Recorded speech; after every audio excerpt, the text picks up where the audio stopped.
Welcome everyone to Dead Talk Live, and tonight we are joined by a very special guest, Fiona Dourif, who just reprised her role on Chucky last week on Sci-Fi's new hit show, Chucky. Fiona, thank you for being here with us. How you doing? I'm pretty good. How are you doing? I'm doing great, and I'm just really excited to talk to you. And it's not just me. You should see the messages of people just psyched to watch this interview with you. Yeah, the online response to the last episode was pretty surprising and exciting. You, I was surprised at how many people didn't recognize me in a way I enjoyed. And we're surprised, and the enthusiasm was rad. well, the show is a phenomenal success. Congratulations on that. The show is a continuation from the movie, which you were a big part Hmm. of, Cult of Chucky. So it's Yep. great. You go from the movie directly into the TV show where it picks up, and you're back. You're back with, Jennifer Tilly is also back. And yesterday, I just came back from a convention. I got to see Christine Elise, and she's going to be Yep. our guest as well. So I got to ask you, I mean, you look incredibly like your dad. Do you get that a lot? I've been hearing it my whole life, and I don't really see it. I see it from the eyes up. We both have this giant forehead, and I think our eyes are the same. But when I first started acting at 23, everybody would comment on it. But I think my dad's face is kind of angular, and I think he looks like an angel a little bit more than I He do. looks like an angry angel. Yeah, I got to ask you, though, you are just as talented as your dad, and you have a great resume. Is it difficult, not just for you, but being the child of a famous actor or artist, to get your own recognition, to get out from under their spotlight and get to the spotlight that you have earned for yourself? yeah. I wouldn't say that was difficult. There's certainly this conception out there that I did an audition and all of that, and I certainly did. What what being the child of an actor is helpful. You get access in a way that a lot of people deserve and don't get. Mm-hmm. So you stay grateful, and you recognize it, and then from that point you see what happens and do your best. I think that nobody's ever hired me if they didn't think I was right for something. That's true. And yeah, and then the places that it carried me, I often play villains more than anything else, which I think that, my dad probably, I would say like 60% of his roles were villains. I think mine's a little bit higher. I never think of them as villains, but I think other people do. And I think There's so much comes fun to from, play. it's more fun. Oh, yeah. It's way more fun. Oh, yeah. Yeah. They're more interesting. They're out for something. They're Yeah, yeah. struggling, So let's talk about the show. Okay, like I said, Chucky is a direct continuation of Cult of Chucky. hmm Now, let's go to what your association is with Charles Lee Ray, Chucky, aka your dad. Um, Chucky murdered your whole family in the Chucky movie. murdered my whole family. Yeah, Yeah. and the reason why you're a paraplegic on the in the movie and on the show is because Chucky stabbed your mom while she was pregnant with you. Is that accurate? Mhm. Yep, that's accurate. So, and of course, Chucky, Charles Lee Ray, has it in for your mom because it's because of her that he ended up getting caught and killed by the police. So it's hmm very personal between Nica's family and Charles Lee Ray, Yep. Chucky. Do you like that aspect that you guys have just you and Chucky? It's not just, oh my God, this doll is trying to kill me. It is personal. It's personal, and I thought of it as informed her whole life. And at some point, when you're in a mental hospital and you look at every important thing that's ever happened, seems designed by this one entity Mm-hmm. that is supernatural and more powerful than you, then the whole thing takes on a meaning that's beyond survival. I am here in order to battle this thing. This is the thing, the only thing that matters. This is all the meaning there is. Would you? It's a big thing to play. It's a big, fun, meaningful, imaginative universe. And you look like you have a real blast playing this character. I have so much fun. I have so much fun. And also he keeps throwing me more and more interesting things to do, which I'm very lucky for, and wait till you guys see the finale. I mean, it just gets so crazy. It's really fun. And also to get to inhabit Chucky too, was maybe the most fun I've ever had playing a character, because I think the reason why everybody likes him so much is that he is so utterly free and he is having so much fun. And he's so evil. He's just an evil bastard. He's free, man. He's not evil. He's a, oh my God. Do you remember the first time you ever met Don Mancini? Well, so it goes. Don met my mom when she was pregnant with me, because my father used to teach acting for directors, or directing actors at Columbia University in New York.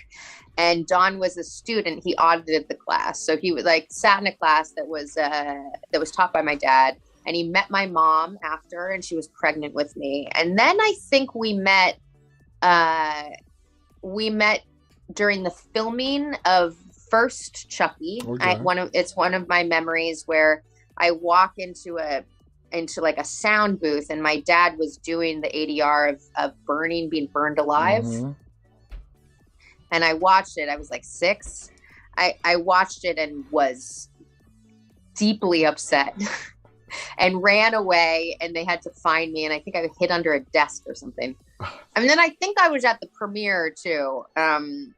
Though memory is so unreliable, so it might not be true. And then when Don and I met as adults, it was during the casting of Curse of Chucky. I first auditioned for Barbara, the sister, which everyone thought I was going to be more right for. And then I get a call from my dad. He's like, I got this call from Don. He thought you might be good for the lead. I put that on tape. And then Don and I had a long phone call, and we realized we're kind of similar people. And then we became pretty fast friends. That's awesome. I would assume your dad and Don are probably best friends by now. Yeah. No, we all love each other very much. Now, would you say Child's Play was the first horror movie that you've ever seen? No, so I have I have an older sister who's 5 years older that is utterly fearless. And my sister, I can't watch horror movies because they scare me. I like them, I watch them, but I'm one of those people who looks down at the ground because they're too scared. But my sister would torture me. She would make me sometimes watch operations, people's eyes getting operated on. And then she also had me watch An Exorcist. Oh God. At what age? 8. Oh my God. Okay. Yeah. All right. 8. Chucky never scared me. Because it's my dad. And the deal with my dad is he's actually this wonderful, kind sort of wood elf, He's just not a scary guy. So it's just too associated with my daddy. Exactly. Now, let's go back to Nica. Do you think her time in the sanatorium has sort of made her lose her sense of her grip on reality a little bit? Being locked up, being accused of the murder of her family? Yeah, I think so. I don't know if it's grip on reality, but it's grip on your faith that everything is going to turn out okay. I think at some point she was like, you know what? It might not turn out okay. And this evil bastard won. Yeah. It might not turn out okay. I might have to sacrifice myself, but at least there's a little bit of meaning in my life and I'm willing to do it. That's sort of how I thought about it. Okay. Now, at the end of the movie, you become possessed by Charles Lee Ray. What did you think of that aspect of the movie? I was so excited to do that. I was like, finally, give me Chucky to play, right? Because he's free, man. He's free and he's having fun. So I that was the scene I was really excited to do. I was really excited they put this contraption on me, this like long rope that had me kind of come up into frame. So it felt a little acrobatic and liberating, and I was excited to play him. I was excited to talk to my dad about it, what kind of makes him tick. It's just like a fun, imaginative exercise. The whole thing feels like some weird fucking lottery. And then that was actually going to be my next question. I was going to ask you, did you go to your dad for advice, or did you want to put your own spin on Chucky? I totally went to him for advice, or just like what makes Chucky Chucky? How does he tick? And my dad always said the same thing. He's like, listen, Chucky is terrified of oblivion. He's ultimately driven by fear of oblivion, and he really loves his job. He's having fucking fun, man. He's having fun. I mean, the way you described it, him being free, you're right. He is free, and he doesn't give a shit. And wouldn't you like to be that free? Yeah, yeah. I might have to turn this on. Oh, there you go. Now I can't see myself at all, but here I am. Okay, there you are. We can see you just fine. Now, your dad, I mean, he's a brilliant actor. I mean, and a horror legend, but beyond the horror legend part, he's just a brilliant actor. Was it your dad being an actor that made you want to be an actress, or was it just in your blood? I mean, it is in your blood. Did you always know that you wanted to, act in one way or another? Yeah, so my grandmother was an actress too. Okay. And then on my mother's side, we had actors also. So there's probably some like genetic predisposition for it, or the ability to do it. And yes, I wanted to be an actress when I was a kid, for sure. I remember my mother sort of fighting for me to be able to audition. I auditioned for The Hunt for the Red October. Remember that movie? Oh, yeah. And I auditioned for that movie when I was a kid, and I didn't get the part. That's one role, by the way. As the daughter. Okay, Jack Ryan's daughter. Okay, kid. Yeah, I think so, yeah. I mean, I just remember being in the audition. I didn't get the part, and then I think my next audition was for Deadwood. I was a PA I grew up doing PA work, which is a production assistant. So they would like pay me, $50 a day or something to get people coffee on sets or whatever. And I was a PA on Deadwood, and then David Milch, who is the most generous, interesting, brilliant person, he thought that maybe I could be an actress and sent me to this improv class. I must have been 22. And I got on stage in this improv class, and there was just this thing where I was like, wow, this is so free and so fun. And there was something about it that I could do. I felt confident in it. And at that point, then I got the chance to audition for a couple things. I got the first movie I ever auditioned for, which was this tiny movie called Little Chenier, where I was playing a whore. And then the agency signed. They were like, "Oh, she might be able to work." They signed me on, and then it was a slow. I always worked, but it was small things, and it would be like 4 movies a year or something. And I was a waitress and a bartender, and in order to support myself. Of course. But I would always work here and there, and then it started to take off about 6 years ago, where I started to get television shows and leading parts and have a little more confidence. Absolutely. Now, would you say your time as a PA, just the time on the set, for any actor is priceless. Getting that set experience is just priceless. Yeah, I was raised. I mean, I was really raised around movies for sure. I was raised on the set and the culture of it. And it's a beautiful circus. You can feel really, when it works well, you're kind of in a troupe and everybody's making this thing. And especially if we think it's going to be good, there's nothing like it. And my time as a PA, this is what it did. It made me really cognizant that everybody's job is more exhausting than mine. Yeah. Acting is and don't get me wrong, acting is very, very hard. And I think it's why they treat you so well, right? Because you have to get yourself into this vulnerable state and then open your heart, or you're not going to do it well. But everybody else is there for 13, 14, 15 hours. Exactly. So the time not having money and having to get coffee and turn on and off air conditioners and all that stuff, just it made me maybe more of a team player or something. Exactly. Okay, I wanna ask you. Everybody has their own way of getting in a character, and they have a different way to getting into different characters. What do you do to get into Nica's character?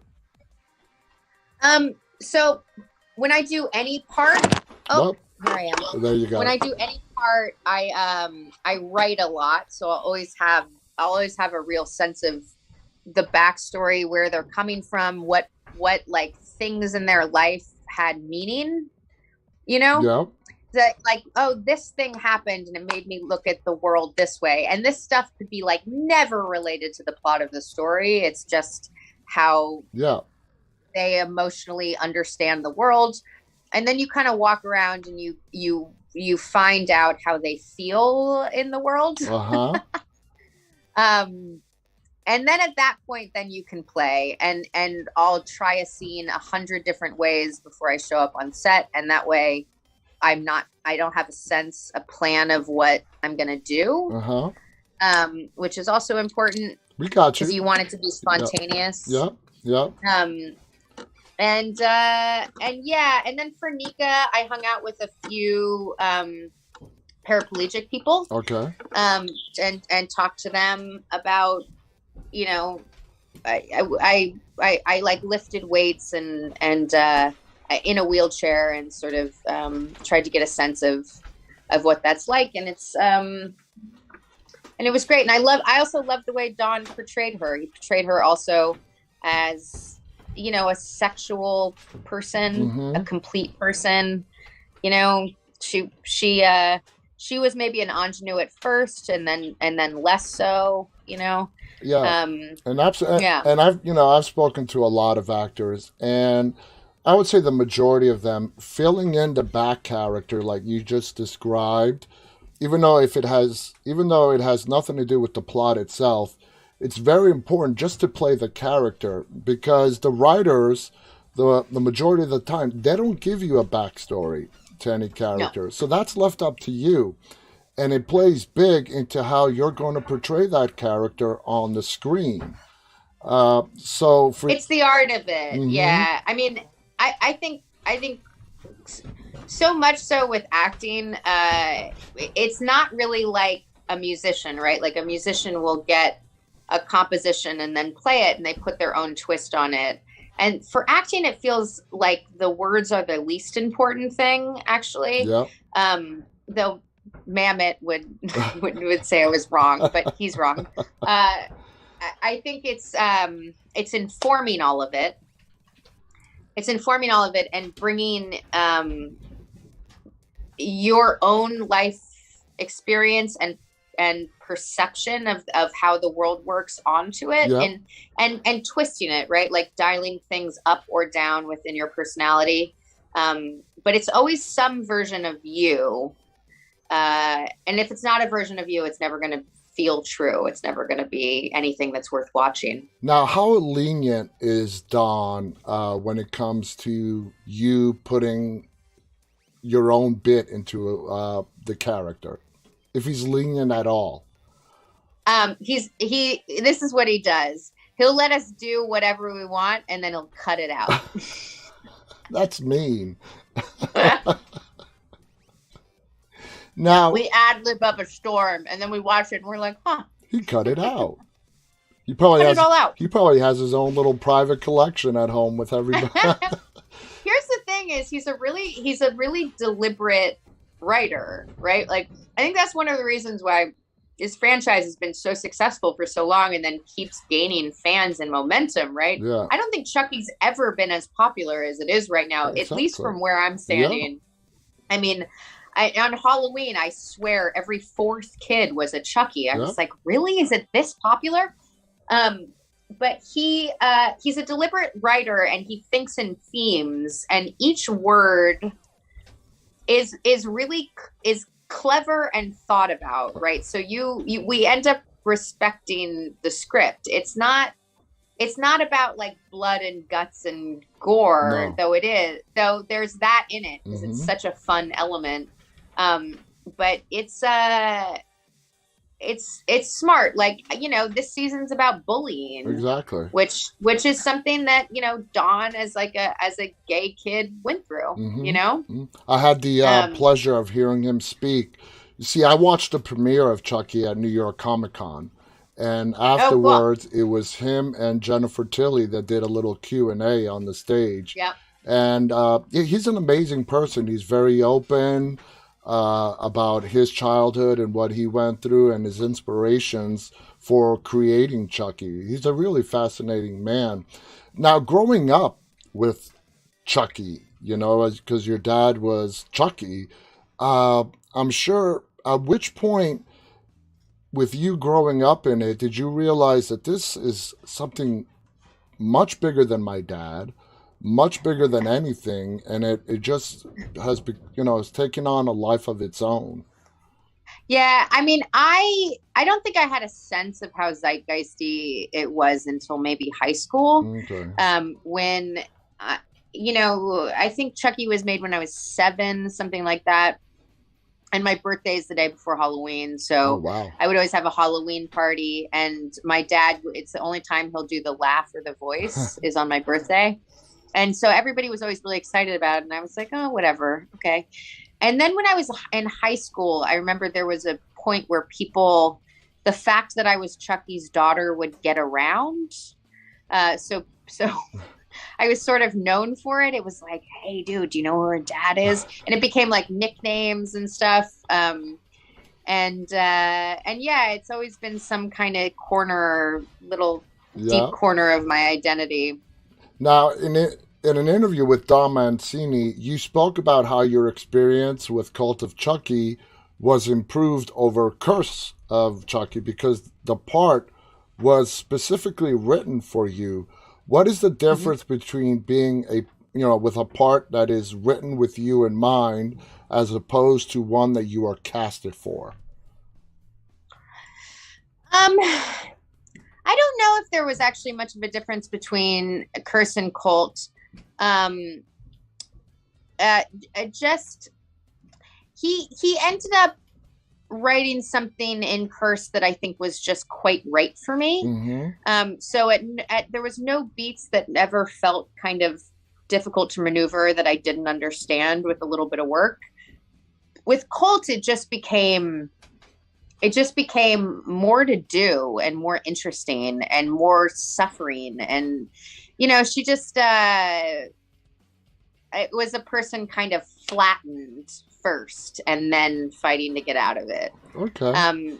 Yeah. Now, because your dad's role is usually, it's voiceover work. It's voiceover, yeah. Does he spend any time on the set? Like, do you see him at all on the set, or he does his thing in a sound studio away from everything else? Exactly. Yeah. They flew him out in Curse of Chucky because he had one scene, and they flew him out to Winnipeg, and they kept him there and let him stay for like 5 more days in order to see my first few scenes, which I think was really kind. But me and my father have yet to be in a scene together. Yeah. Yeah. ever on anything. And I think it should happen soon. Yeah. Now, a lot of people who don't know think, oh, wow, here's Fiona Dourif. Of course, she got this role because her dad is Chucky and nepotism. And they're absolutely wrong. You said it perfectly earlier. Casting directors, they're not going to cast you regardless of who your parents are if you're not right for the role, because the bottom line is money. I mean, so what do you say to those critics, or how do you tune them out? I don't see it as critics. I mean, it's completely understandable. There is a lot of luck involved in life, period. Yeah. And I, was delivered a good hand in a lot of aspects, and in other aspects, less of one. But I just got incredibly lucky, and I'm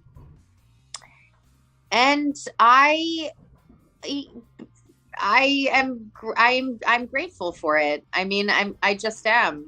All you can do is be grateful for it and do your best. Now, do your best in the role. Exactly. Now, yeah. I'm assuming that you auditioned. Is that when you first got to? Was it weird? Was Don in the room when you were auditioning? Was it weird? Somebody you've known your whole life, and he's there? I didn't know him. So I had met him when I was a child, and I didn't remember. And then he met my mother when she was pregnant with me. So he's known my father for a long time, but my dad is this kind of wonderful hermit. So my dad might be this like Hollywood actor, but in no way does it seem like that when you live with him. He's just this like strange kind of hermit that's into physics. Like, So there was no like Hollywood parties or anything. And when I first met Don, it was in the audition room, and it was very much like, oh, hi, nice to meet you. And we had maybe some exchange of something about my family or something. And then I auditioned for Barbara. No, that's not what happened. I didn't audition for Barbara. I had put myself on tape for Barbara when I was doing I was like in Moab, New Mexico, or Moab, Utah. Put the tape together, and then got a call to go in and audition for the lead. And I was like, I'm not right for the lead. I can't do an ingenue. And then I had said that I wasn't right for it. And then my dad called me, and he was like, no, I just got off the phone with Don. He thinks you're right for the lead. And so I went in at that point. Or did I tape again? I maybe taped for Nica, and then I got a call back. And then I went in for the room to Don. And it was 3 scenes, one of which I had to like break down crying. And then when I got it, me and him got on the phone and I remember talking to him for like 90 minutes or something. And we realized that we have a lot in common. And Don actually turned out to be, I mean, truly one of my closest friends. I mean, awesome. I spend holidays with him, and he was with me when my mother died. He's a fucking blessing. He's also just like a really good person. Exactly. He's like a good, collaborative, smart person. Yeah. I just love him. Yeah, just listening to him speak, that's exactly how he comes across. Now, Don has went on the record and said that, you had the look that he was going for the role that you were casted in. Did you get, when you auditioned, what the physical attributes of your character were supposed to be, and did you play into that for the audition? No, not at all. Not at all. You know what he said actually when he when he cast me after, he explained it. He was like, "Yeah, you were the only one that I believed in the wheelchair." Wow. And he was like, "I think it just seems like you've suffered." And not that everybody in a wheelchair has suffered, but this character certainly suffers. And so I was like, what the hell does that mean? I don't know. I mean, it's true, right? But it's a funny thing. Now, how important was it for you? You said you did some research, you spoke to paraplegics. to get their portrayal right? Did you put some maybe added responsibility on your shoulders to make sure they are portrayed properly on screen?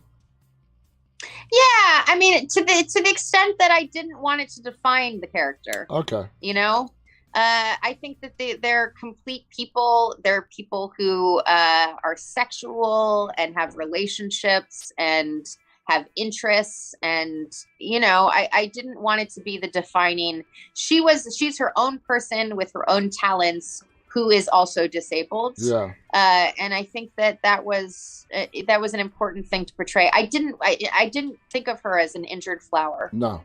Yeah. Now, the whole Child's Play franchise has already etched itself in history. It's there. It's along with the Nightmare. Isn't it? Yeah, with the Nightmare on Elm Streets, the Halloweens, the Friday the 13th. It's already there.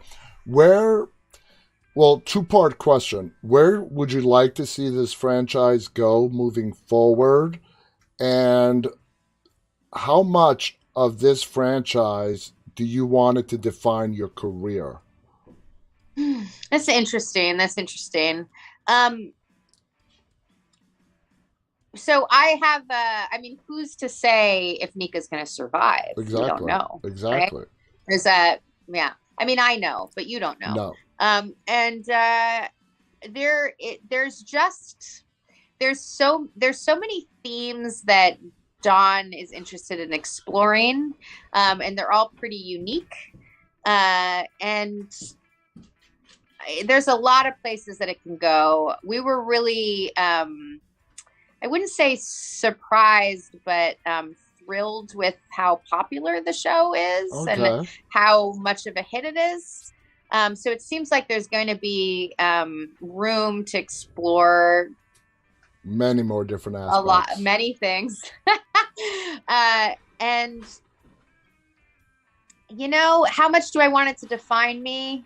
I'm thrilled to be a part of it. It feels somewhat like my family legacy in some way, though it's definitely Don's creation. Yeah. But I'm grateful to be along for the ride of something that I get to make with people that this sounds cheesy. Everybody says it. It's so fucking true in this case, though. I get to make it with people that I absolutely have known forever and love. Yep. And we have so much fun making it.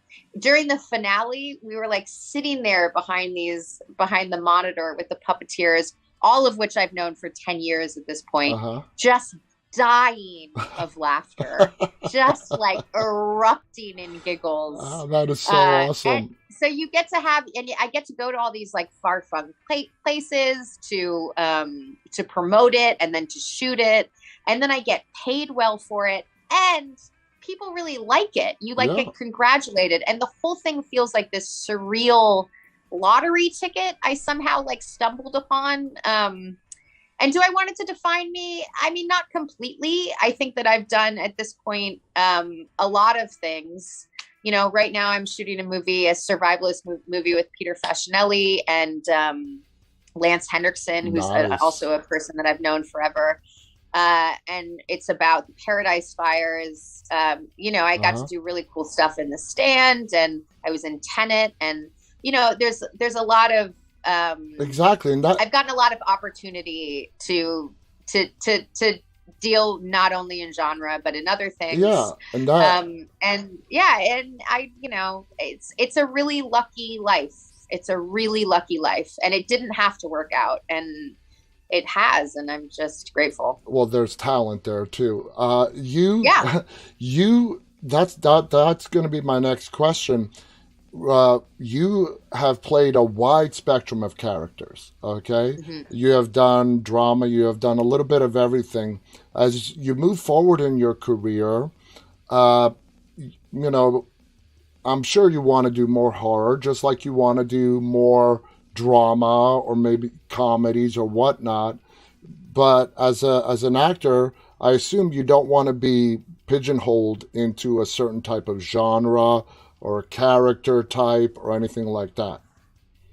Yeah, my agent says this to me all the time. He's like, Fiona, because I'll sometimes turn things down if I feel like my take on it isn't going to be what they want. But he nudges me to not do that. You know, the niche I'm in now, I notice, is people who are a little feral. I would say that word follows me. Okay. And it's just the best one. I don't know what to say. Like it's so much more interesting than playing the love interest or the girlfriend or the wife or the soft. It's badass to be the bad guy. Yeah, and I never think of them as bad guys, right? But so how do you define them? But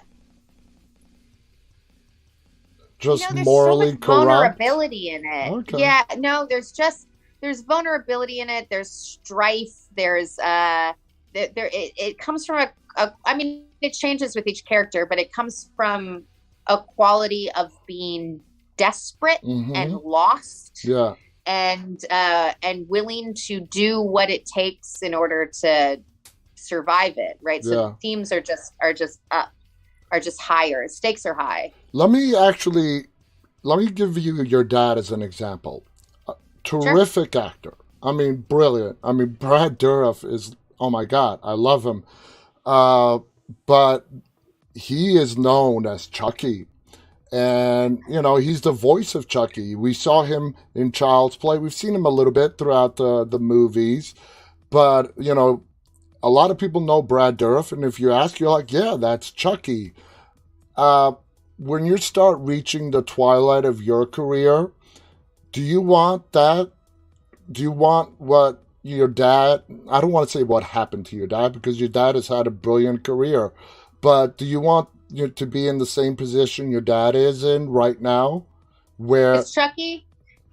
Yeah, with basically, you are this person from this franchise, and all your other stuff is sort of pushed in the background.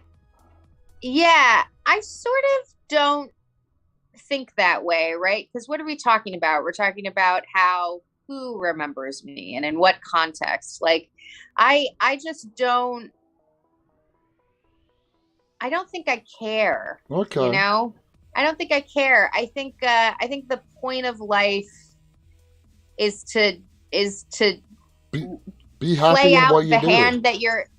Play out the hand that you were dealt, and try to live well and be kind to people and do the best you can. Stay interested in things, stay curious with things. And then however they remember you, they'll remember you for how long, and then we all die. Exactly. Yeah. not to get bigger themed about it, but I think that's true. I think that's a misconception. My dad doesn't fucking care what people remember him as, That's a great attitude to have. And it's true. Are you like the actor who doesn't read any reviews, fans, or critics? I don't read reviews. Yeah. No. So you are from, correct me if I'm wrong, but you, like you should be, are more interested in being proud of the work you do, doing the best that you can and having fun doing it. Having fun doing it, yeah, and appreciating the people who appreciate it, and that's it. I mean, for me, the art of it is figuring out. It feels like sort of a painting, right? Yeah. You figure out how you see something. You take these sort of emotional truths that you've picked up from your life, and you try to put it in this imaginative setting. And if the setting is as wild and crazy as some of the genre stuff is, then you're lucky. Exactly. Now you're lucky. I mean, yeah. I was going to say, with that in mind, what are your thoughts on the devotion of horror fans? Chucky fans specifically? Yeah. There's so much loyalty out there. Yeah. There's so much excitement and loyalty, and there's something that character has done for people that they identify with, and sometimes it confuses me, and sometimes it just delights me. I credit Don Mancini more than anything. I mean, he is the voice of it. Yeah. He's truly the voice of Chucky. Nobody can write Chucky like Don. You No. know, they have Chucky like screaming curse words, but Chucky's clever. You Mm-hmm. know, he just is clever. Um, yeah, I I mean, horror did I answer your fans, yeah, question? horror fans, basically, almost a lot of the people that I've spoken to, horror fans are very loyal to the genre. And Oh yeah. I mean, in my opinion as well, they're some of the greatest fans out there. Oh yeah, yeah, and the people I appreciate. You know, it's always it's not always, but it's often misfits. Yeah, You know, it's people who always felt a little outside of things. yeah, You know, and life and death and murder and all of that stuff. You know, it's not only dark, it's fun. And I think a little bit of stress, which is what you go through when you watch a horror movie, yeah, stress that you're in control of is stimulating. yeah, And and it's like a roller coaster ride, you know? absolutely. Now, for a lot of people, this is most often true for TV. When they've played a character for a while, they become invested in that character. For you, you've done it in movies and it is now transferred over to television. How invested are you into your character on Oh, Chucky? I love her. I love her. Would you? I love Nika. I love her and I feel incredibly confident playing her, which wasn't always the case, right? Like that grew with time. And at this point, you know, when I was about to shoot it, I didn't have to go through all the steps that you usually have to go through Mm-hmm. because it's a perspective on life that I at this point absolutely know. So that was cool and liberating and just made it so that I could fully trust myself. That's awesome. Now, Yeah. as you guys were shooting the series for Sci-Fi, and they brought back a lot of the old faces from previous Chucky movies before you appeared in Hmm. them, Yeah, I know. like Jennifer Tilly, Christina Lees is coming back. I think next week. What was that the first time you got to meet them, and what was it like No, working yeah, with no, them? no. So they both were in Cult of Chucky, right? Or was it Curse too? I think it was Christine, in both. Christine, I believe, was in Child's Play too. Yeah. Yeah. So I didn't know Christine before I did Curse of Chucky, Okay. but they also appeared in Cult. They appeared in Cult for sure. I can't Yeah. remember if they appeared in Curse. Andy Barkley, Alex Vincent appeared in Curse. Yes. Um, and yeah, and you know, I've known them at this point for 11 years, 10 years. Um, so it When I met Christine this last weekend, the pretty much the first sentence out of her mouth is, "You wait till you see Fiona." And so, just appeared last week. We're like, yeah, she's going to be our guest on Monday. She had like nothing but praise for you. Oh yeah, I love her. Yeah. No, we love each other. She's also an incredible cook. She'll invite me to dinner parties. She's great, and she's a great friend Would and a great actress. Oh yeah, oh yeah. Yeah. Would you say even the people that you have not known for years, part of the cast and crew, you have all really melded well, and the chemistry behind the set, would you call yourselves just one big happy family? A circus troupe. Yeah, it was really fun. You know, the kids were really sweet and they all hang out all the time, you know. And Don is a wonderful team leader, you Mm-hmm. know. Yeah, we all melted and also there was this sense after about halfway through the first episode that we were making something good, Yeah. you know, So you which doesn't guys, always happen. so you guys knew halfway through filming this series that this is going to be something special. So when it did come time for it to premiere in October, were you at all nervous? How is this going to be received? don't know if I was nervous. No, I don't think I was nervous.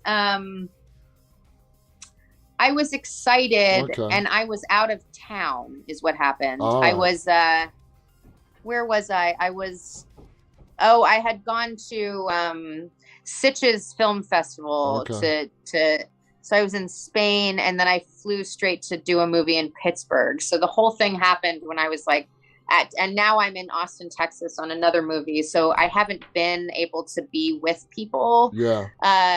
during it. So it sort of happened, and I haven't been able to watch them in real time, which sucks. But I sort of, there's been a lot of text messages back and forth and conversations with Don and stuff about how well it was received and how good our numbers are.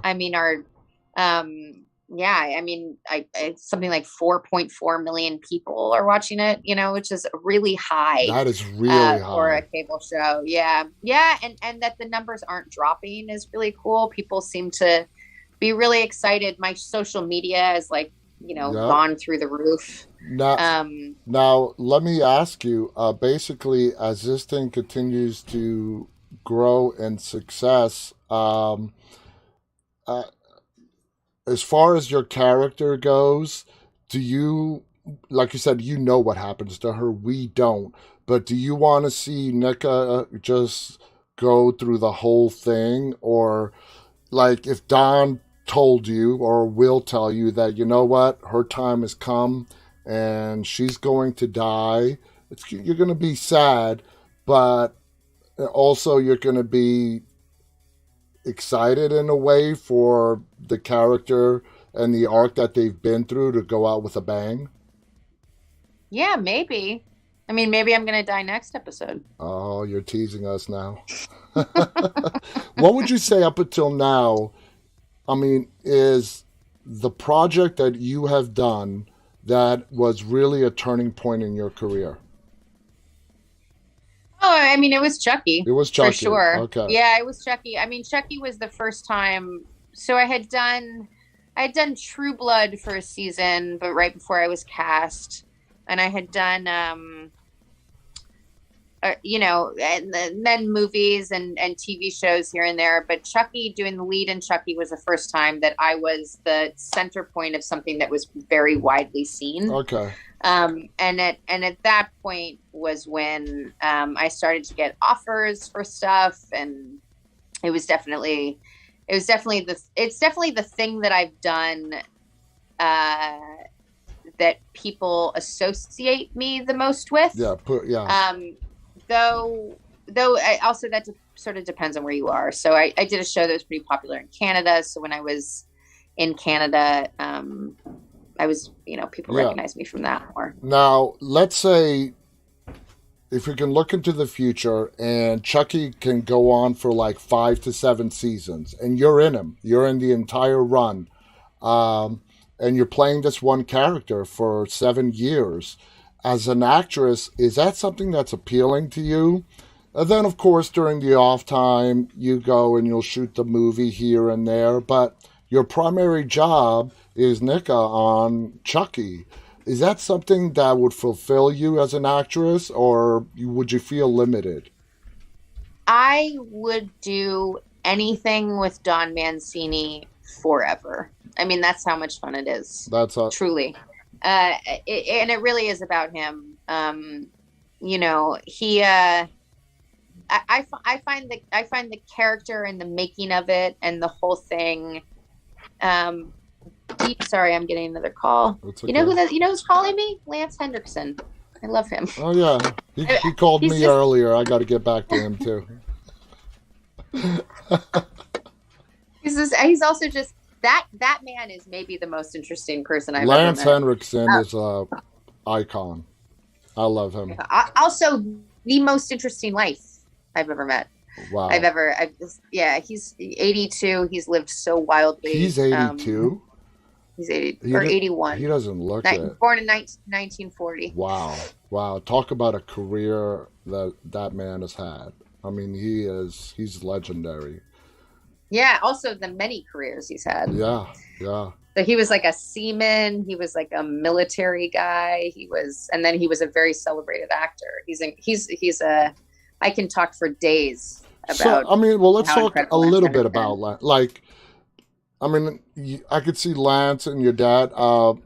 Is he like a second father figure to you? Is he what? He's been friends with my dad for a very long time. Uh-huh. So I remember him as a kid, but we met. He's on this movie that I'm on, which is why he called me. Ah, So I've been hanging out with him for the last week, and I had to say to him, I'm Brad Dourif's daughter, and he was like, no shit. he didn't And know. then he put it together, and then he put it together who I was, and then he remembered, and then we talked about our families and stuff. And then me and him ended up having a lot of stuff in common. And I just like sat at his knee and listened to these stories, and we got beers together, and it Wow, was just, anyway, we've been hanging out for like the last 5 days. that's awesome. And I think at the end of it, I was like, I love you. Yeah. Oh my God. I would kill just to be you for a day. Sometimes it's a nightmare.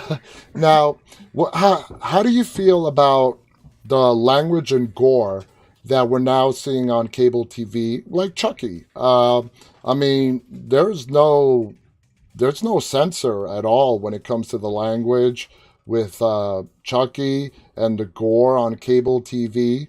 It wasn't like that 10, 20 years ago. I don't know if you remember. I mean, it's going way back, but how do you feel about when you're watching cable TV? It's like you're going to an R-rated movie. Yeah, I think so. I think sometimes that's true. I think that if it's gratuitous, then it's gratuitous, and it's not useful. I don't think that Chucky gets into that territory. No. We had a limited number of times we could even curse, right? So we can curse, but I think it's limited to 10 times an episode, Which is a lot. and the blood and guts of it, which is 100% there, is always deliberate, Okay, right? yeah. And you look at 70s horror movies, which was like, I think their heyday, and it's been pretty visceral and gory for a while. Yeah. I mean, we're not making Hostel. No, God, don't get me started on that. Fiona, this hour has just flown by. Yeah, we're out of time. I have to go into Austin. I know. So I gotta go. I want to thank you so much. This has been one of the funnest interviews I've ever done, and you're just Oh, thank you, man. you Thank look you. like a blast to hang out with. You would be just an absolute blast to hang out with. I want to thank you so much for being our guest. Any final thoughts you want before we go? Guys, if you don't know already, the show is on Tuesdays on Sci-Fi. Fiona Dourif is one of the Wait, stars. Sci-Fi and USA. Yes. And USA? Yeah, it's on both. Okay, yeah. Sci-Fi and USA. Chucky, the continuation. 10 o'clock. 10 o'clock, Tuesday nights, the continuation of Child's Play and all the Chucky movies. Watch Fiona. She's amazing. They're bringing back almost everybody from the prior movies, but with a brand new, fresh story and a lot of surprises. Fiona, any final thoughts you want to share before we go? I have a question. Go ahead. Did you recognize me as Charles? Right You can away. say yes. Yeah, I did. I tell you what, talking to you live, you don't look like your dad right now Right? at all. From Europe. But like going through pictures of you online, there are just some where you are the spitting image of your dad. Really, you're just like the spitting image of your dad. But looking at you now, if we met, I would never connect you with Brad Dourif at all as being his Right. daughter. So I also have this long, weird hair at the moment. But yeah, your totally. hair is beautiful. Your hair is beautiful. But it's not my hair. It's not? Extensions. Oh. No, it's extensions for a movie. Oh, God. Can you tell us when this movie might be coming out, starring you and Lance? Well, so it's me and Peter Facinelli. Facinelli, yeah. The guy from Twilight. Uh-huh. And One of the sparkling vampires. one of the sparkling vampires. Yeah, and also Angel Asher or Asher Angel, Wow. who is the guy from what's that movie? I forget the big Disney movie, Shazam. Okay, Anyway, yeah. It will probably, we're going to finish filming in a week. I would say 6-7 months from now. Are we I know you can't say much, but are we looking at a horror, action, drama? Oh no, it's an action survivalist movie. So it's about the Paradise Fires. I don't know if That's you right. remember That's right. those. Okay. Yeah, so it's about a family who's surrounded. It's based on true stories, and it's about a family that's trapped in a fire and has to survive. Can't wait to see it. The cast is awesome. The Yeah. story sounds awesome. Fiona, thank you Yeah. so much. We look forward to seeing you more on Tuesday and upcoming episodes. Hopefully they don't kill you. Not tomorrow. Hopefully. Who knows? Maybe. Yeah. We don't know. If they do, Don is going to be getting some negative messages from a lot of fans. I want to thank our audience for tuning in. Thank you to Fiona Dourif. Guys, stay safe. Until next time, stay walking. On behalf of Fiona and myself, stay walking. Good night, everybody. Good night.